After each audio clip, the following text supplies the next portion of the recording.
Hello, this is part 1 of the Cosmetology Chapter 21 Hair Coloring PowerPoint. Okay, so we're going to list the reasons why people color their hair. We're going to explain how the hair's porosity affects hair color. We'll understand the types of melanin found in the hair. We'll define and identify levels and their role in formulating hair color. We'll identify primary, secondary, and tertiary colors. We'll know what roles tone and intensity play in hair color. We'll list and describe the categories of hair color.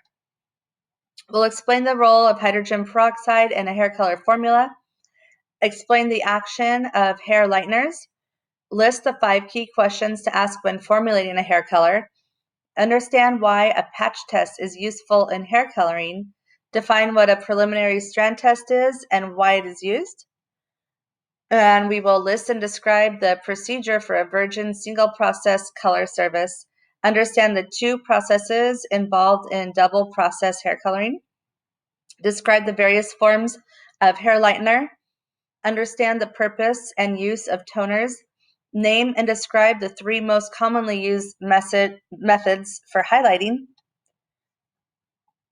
We'll know how to properly cover gray hair, know the rules of color correction, and know the safety precautions to follow during the hair color process. Okay. Nearly all adults and many teens now color their hair. You will probably find that most of your clients at some time or another will want to enhance their hair color, change their hair color, or cover gray.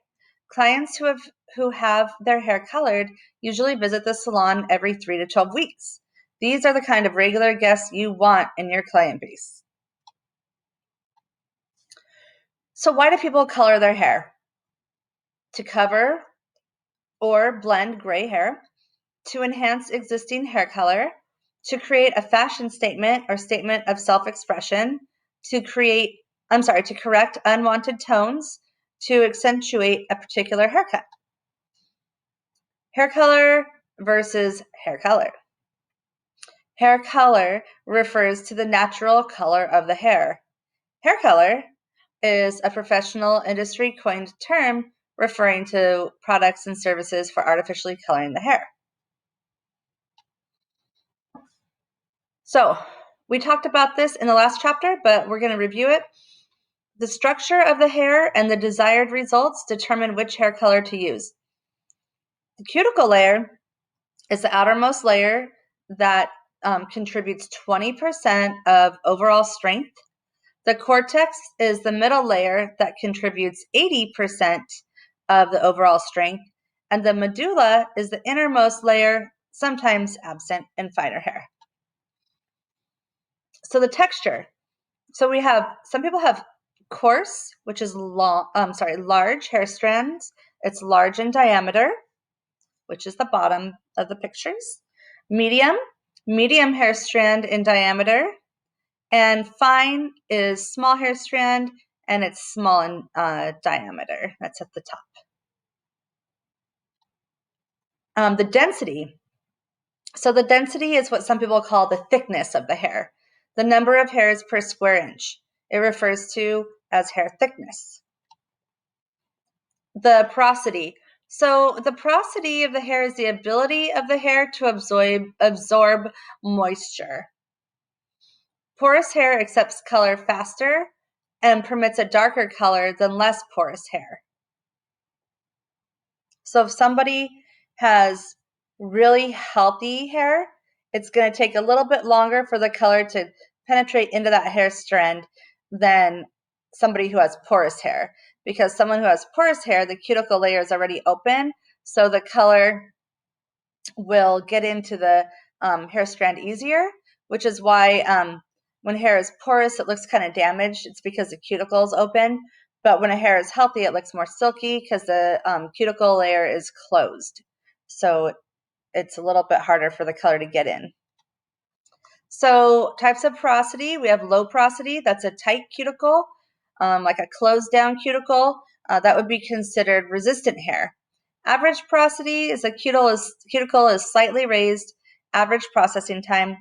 High porosity, the cuticle is lifted. It's quicker processing time. And to test for porosity, you use your finger and thumb test, which is on, I believe it's on page 672. So identifying the natural hair color and tone, you need to be able to do this because sometimes clients lie to you. They tell you that it is their natural hair and it's not, and you don't want to color, start highlighting on hair that's already been colored, and it'll make the color uneven if you don't know what's really on it. So anyway, identifying the natural hair color and tone. So let's talk about melanin in the cortex. There's two types of melanin. It's called eumelanin, and it gives black and brown color. And there's pheomelanin that gives blonde and red colors. Okay. Mixed melanin contains both eumelanin and pheomelanin. And then there's contributing pigment that's also known as the undertone. All right. So, contributing pigment, I'm going to talk a little bit more about that. So the varying degrees of warmth exposed during a permanent color or lightening process. This is the contributing pigment, the undertone. Okay, so generally when you lighten natural hair, the darker the natural level, the more intense the contributing pigment. This must be taken into consideration before the hair color selection is made.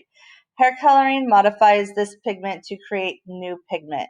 So you want to think about what's the undertone when you're selecting the hair color.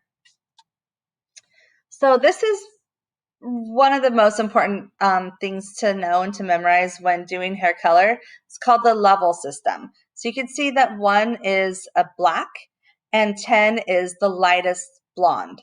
Okay, so this identifies the lightness or the darkness of the hair. So it's arranged on a scale from 1 to 10, 1 being the darkest and 10 being the lightest.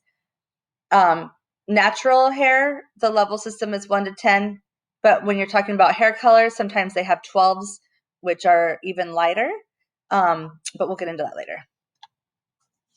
So to identify the natural level, you'll take a 1/2 inch square selection in the crown area and match the swatches. And then you'll compare the strand to determine the level, like they're doing in the picture. So gray hair. So gray hair is the loss of pigmented hair, and the pigmentation, we lose it, and the loss of pigment increases with age. So there's less pigment as we age. Most people retain a certain percentage of pigmented hair. Remember, pigmented means color, natural color. Gray hair can be solid or blended and requires special attention during hair coloring. So the special attention is usually the area that people start to gray first is in the front of their hair, kind of around their face. So when you're coloring gray hair, you want to start putting it around the perimeter hairline around the front. And also with gray hair, you need to leave the color on longer. And so let's determine the percentage of gray.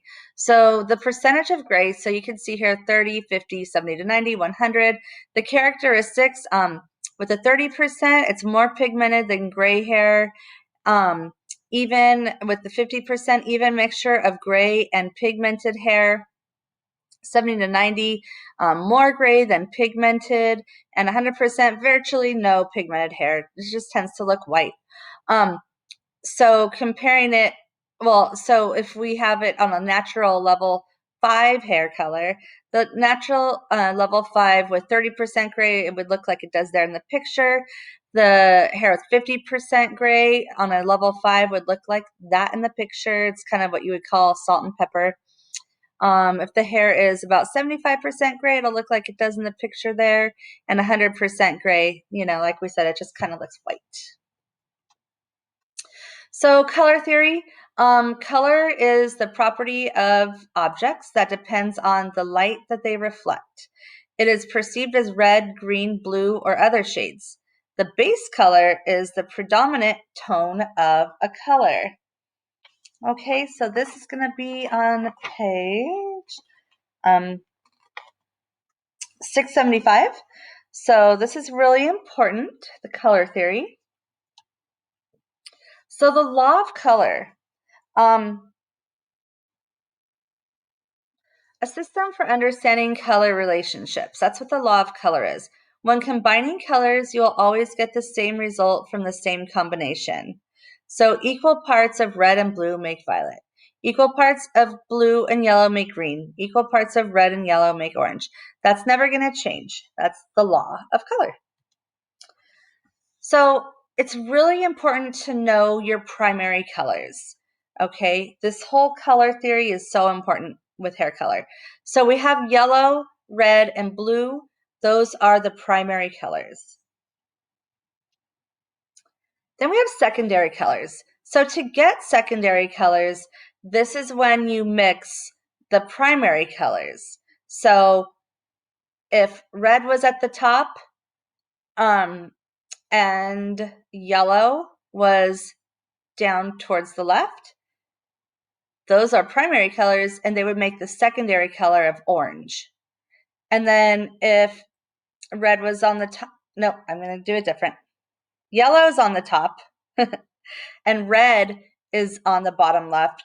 Those are primary. That gives you the secondary color of orange. Now, if yellow is on the top and blue is on the bottom right, those are primary colors, and they would give you the secondary color of green.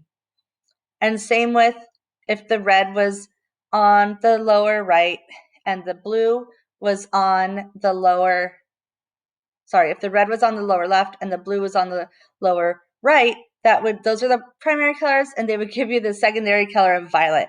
And notice that they're not calling it purple, they're calling it violet. Because when you're talking about hair color, you don't refer to purple as purple, you refer to it as violet. Okay, so that was secondary colors on the slide prior. Now we're going to be talking about tertiary colors.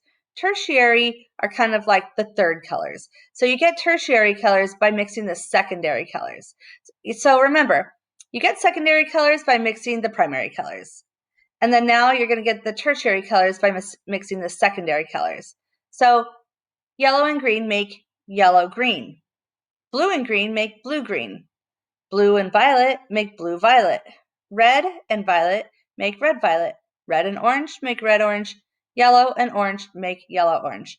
So the tertiary colors are yellow-green, blue-green, blue-violet, red-violet, red-orange, and yellow-orange.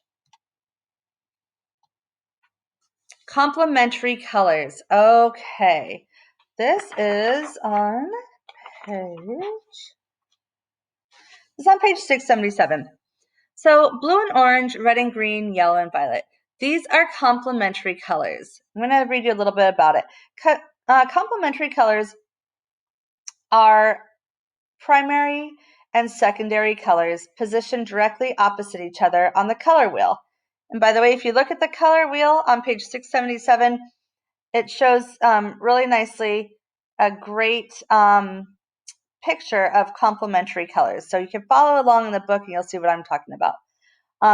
So you'll see yellow at the top, violet on the bottom, so directly away from each other.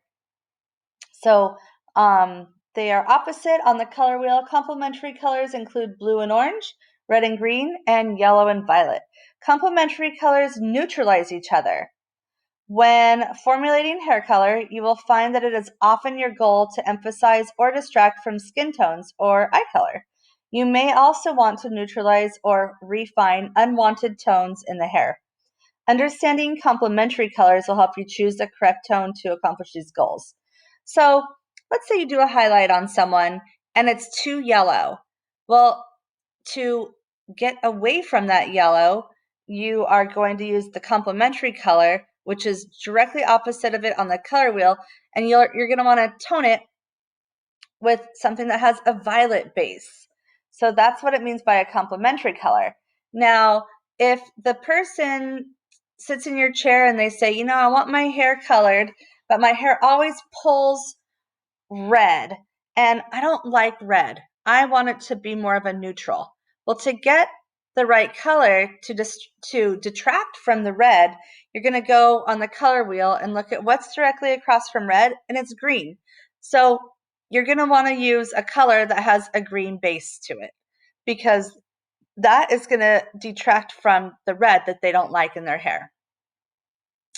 If the hair is too orange, you're going to use something with a blue base. And we are going to stop here.